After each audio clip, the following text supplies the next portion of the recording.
Welcome back to the Cheaper Than Bail podcast. My name's Camber, the 20-year-old who has no idea what's going on in life. And I'm Emily Ross, and I still have no idea what's going on. And I'm Claudia Dominguez. I really don't know what's going on. Grr!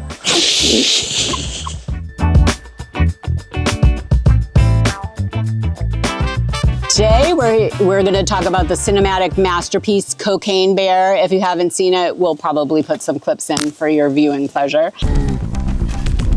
No, don't eat that. Let's see what kind of effect that has on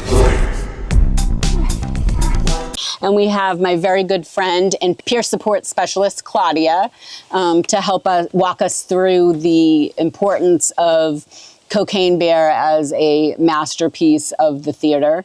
So welcome, Claudia. Thank you for being here. Thank you for having me. Absolutely.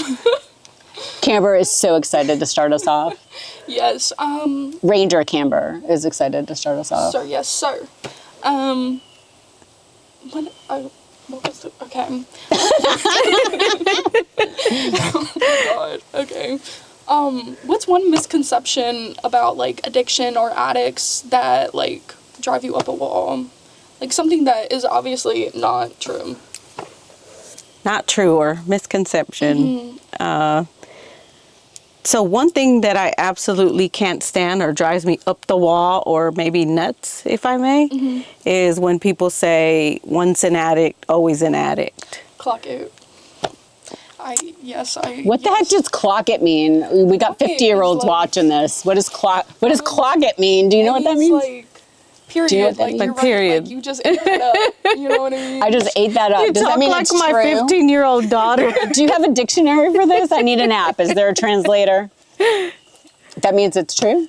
Yeah. Oh. Like you, like Like you what did Claudia that. said is true. yeah. Like Gotcha. you- Like, that's what's up. That's what's Yeah. up. Oh, that's what's up. All right, there's the translation. Got it. All Okay, right. thank you. Yeah, it really does drive me up the wall. I was once an addict, and I am not. And I don't want to carry that label for the rest of my life. When I've celebrated 18 years clean from cocaine, Yeah. I'm not going to continue to call myself an addict because I'm not addicted. Right. For sure. Right. I think somebody needs to send my kids that memo. Like at a certain point, you get to put down that label and you are no longer that thing, and you get to have like a whole nother life where you're a sober human and living your life. I think that's I think the word important. itself kind of drives me crazy because I don't like to put labels on myself or anyone. I am not my disease. I'm not my diagnosis. I am Claudia. And so I refuse to call myself an addict, or you wouldn't say, hey, you're cancer. Yeah. You know? Right. Yeah, that's definitely something that I've kind of struggled with, because people ask me, okay, well, you're sober from what? And I'm like, I am like an alcoholic, and then like I was an alcoholic, I am an alcoholic. I don't know what do I say? It depends on who you ask. There's some people, I mean, Claudia, you answer it.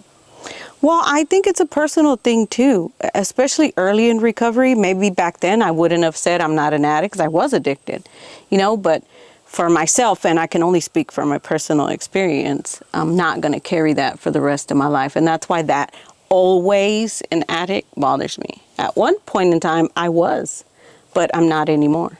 Okay, yeah, I see what you're coming from now. Yeah. And the other side of that, in 12-step programming, the idea of thinking that you're not an alcoholic anymore is dangerous, because if you feel like you're cured from that, then you might think it's okay to go out and drink, and that might kill you. And so from that standpoint, the 12-step standpoint is like to remember that was dangerous for you, and to say that I am instead of I was. It's a different perspective. And I think that's what I mean by different for everybody, right? Because like myself, I didn't follow the 12-step program. I got clean on my own. I didn't even know what treatment was.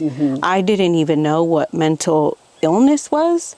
Okay, when you're young, somebody says, oh, your mom's on crack, go to rehab. And so you kind of have an idea, but but you don't. Right. You're like, what's rehab? What do I you didn't mean? even know Yeah. treatment centers existed. And then when I decided to get clean in my early 20s, I was a licensed barber. I didn't have insurance. I didn't know. I wasn't in that circle of mental health or, treatment or Right. anything like that. So I got clean a different way. So different for everyone, like I said, I think.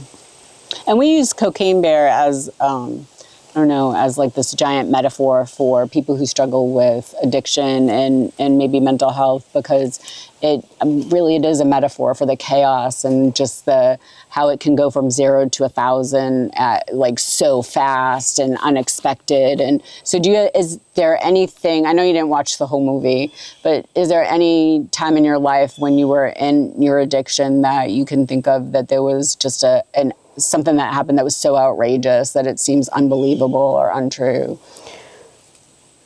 Well, pretty much my whole years of addiction were chaotic. I mean, every day was something, but something outrageous or something that you may not think will be true would have to be the spiritual realm that you enter when you are deep into your addiction and using. And so, if I may, I can explain. Of course. But trigger warning, just to let you know, I'm not glamorizing the day or what happened or nothing of that sort. But so I remember one day, myself and 3 or 4 other friends of mine, we had been using we're probably on our 3rd day.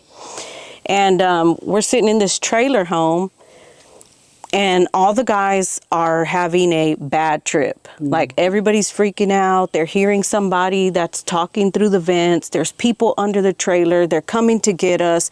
They're peeking through the windows. They're covering the blinds, and everybody's extremely paranoid, right? And hearing things, and they're in a drug-induced psychosis. I'm just as gone as they are. However, when this is happening, I'm sitting on the couch and everyone is around me, and I can see hell is what I thought it was then. But it was this spiritual realm that we had entered because we were so far deep gone. And it was everywhere. It was evil all around me, except not around me, not in my circle. Yeah. And so, as messed up as we are, I didn't think I was having a bad trip because for some reason I felt protected. Yeah. I know now that was God, but I didn't know that then. And so when I tell people that story, it sounds absurd or unbelievable or dang, that was a wild night. That was crazy. You know, that's been the response that I've gotten, even those that experienced that evening with me. But looking back on it now, it seems very real to you. It is very real. Yeah. It was very real. I know it was real. You know that was real. So that sounds really scary, being like in hell with a bunch of your friends and feeling intoxicated or messed up. Is that what got you to stop using? Well, that night experience itself wasn't scary for me because, like I was explaining, I felt protected. Yeah. I felt scared for my friends. But no, even that it wasn't what got me to get clean. Did your faith kind of did you have faith before your addiction or no? So, yes, blind baby faith. I mean, my mom taught us to pray before bed, but I didn't grow up in a church or anything like that. So it was just a mustard seed back then.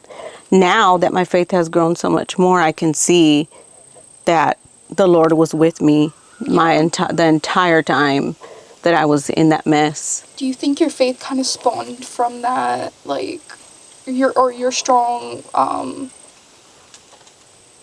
faith relationship or whatever, spawned from that experience? No, No? I don't. Okay. I think it was always in me. I think the Lord has always been with me.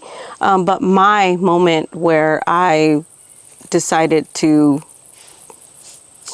I'm not going to say at that moment I decided to follow Christ, but when I decided to look for him, I was pregnant with my oldest daughter, and I was very much addicted to cocaine and Xanax. And I didn't want to be an addicted pregnant woman. And so that sparked my curiosity with my spiritual life, and I went looking for help, but in the church, like through God. I have to say it's grown as the years has gone by. My father was diagnosed with multiple myeloma cancer, and I took care of him. That made me closer to God. And then my son got diagnosed with leukemia when he was 5 years old.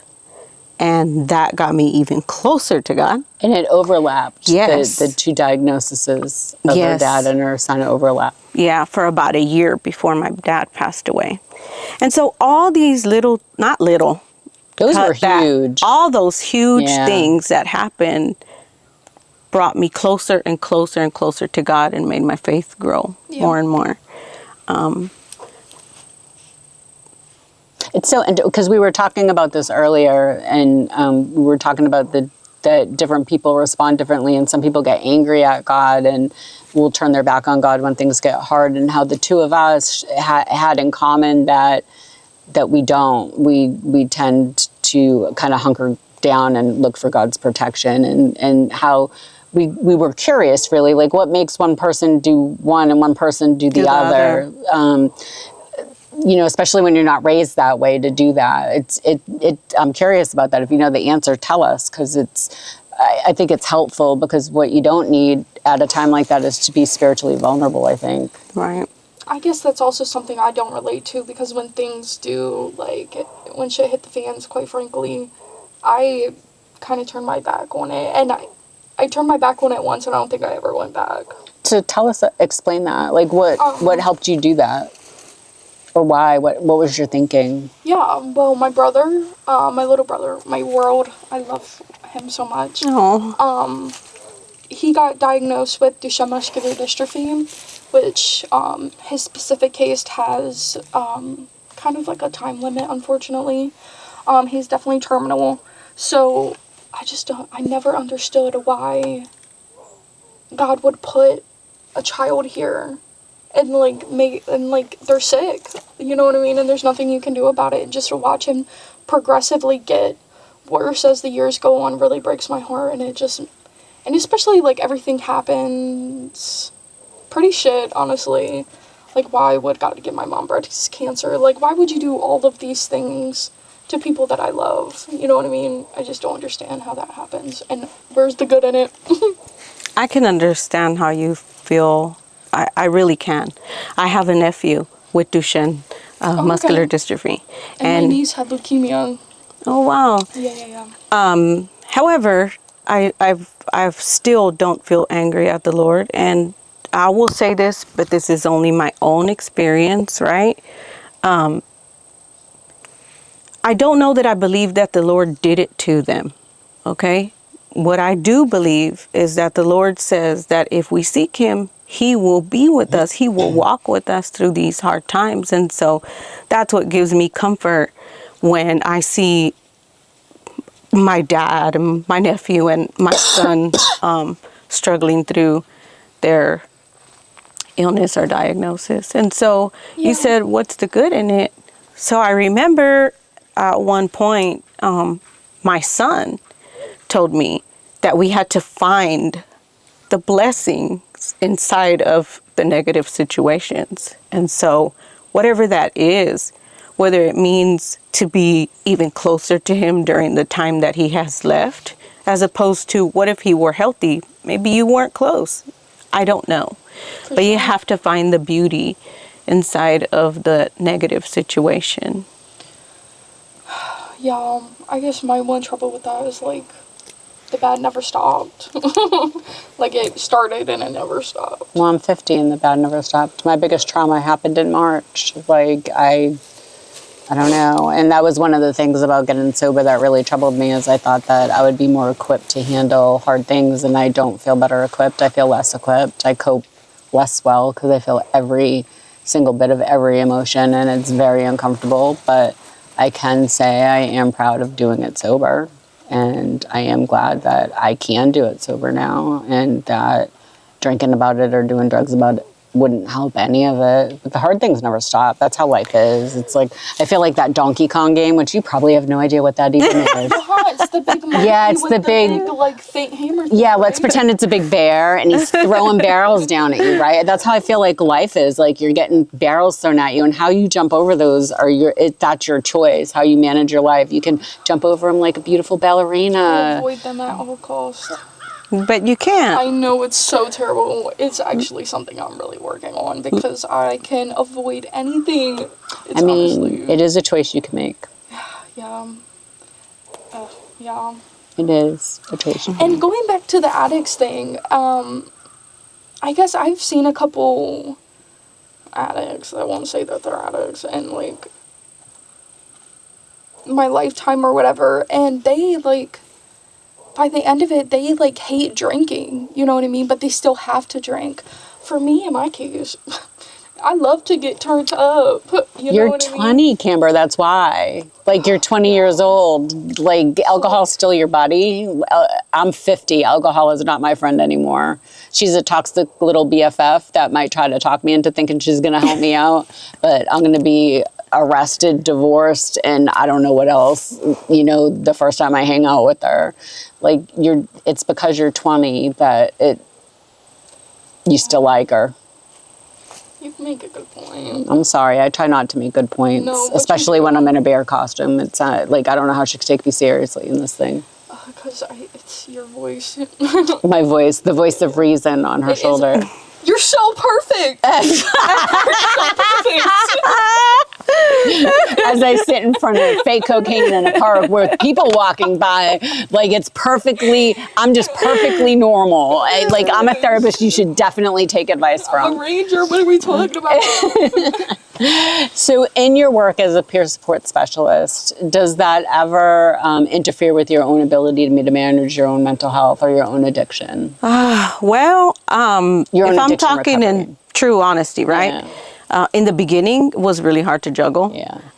One, because I'm a compassionate person and I feel for others. And so I had to learn how to turn off work when work was over and not bring it home, not think about it, concentrate on my family. And that's really helped me manage both my recovery and my mental wellness, because it's really draining, especially for an empath who feels for everyone that they help or everyone that they support, or just you telling me your story. Like, you're sitting here talking about your brother with muscular dystrophy, and I feel my heart, like, because I know what that feels like on the outside looking in, right? For sure. And I guess that's something that I do struggle with. And maybe I've like numbed myself over the years to where like you could honestly tell me that somebody in my family would die, and like of course I'd be sad, and I'd be like, but I would be like, oh, another one, you know what I mean? Because it just happens so much. Everybody either leaves or they die, and it's like rare, you know what I mean? So I can't relate to people in that way. Like, somebody could like, I don't know, tell me like one of the worst things, and I'd be like, oh, like, I'm sorry, like, What would we call that? ooh, I don't know. You have no idea? No, oh my god. Emotional detachment, maybe. Trauma response? Yeah. Oh yes, grounding. Avoidance? Is that avoiding? You think? Do you think you avoid feeling the emotions related to loss? Yeah, because it's like, again, another one. And that's why I love drinking so much, because that was like the person that I knew would never go away. That Battle of Jack was... We talked about that, about it feeling like a breakup, feeling like a betrayal for the one thing that like doesn't leave you. No, yeah, it was my best friend. I literally wouldn't go to the grocery store without getting drunk. Quite frankly, everything I did was drunk and fun, honestly. And does any part of that make you feel sad? Yeah, that my life turned to that, for sure. Well, that you had to do that to feel like life was fun. Yeah. Or, like, if I knew I needed to cry, like, I would drink because I was able to cry at that point. Getting my little feels. Yeah. So I get it. Yeah. Period. Okay, cut. Kimber's like, enough talking. Yeah, I can't. Yeah. I need to hit my beat. I think it's important to talk about the difference between a peer support specialist and a therapist, because as an LPC, a licensed professional counselor, I think that peer support specialists are so important in terms of helping people heal, because they get to do things that we're not supposed to do. So will you explain what the difference is between the two?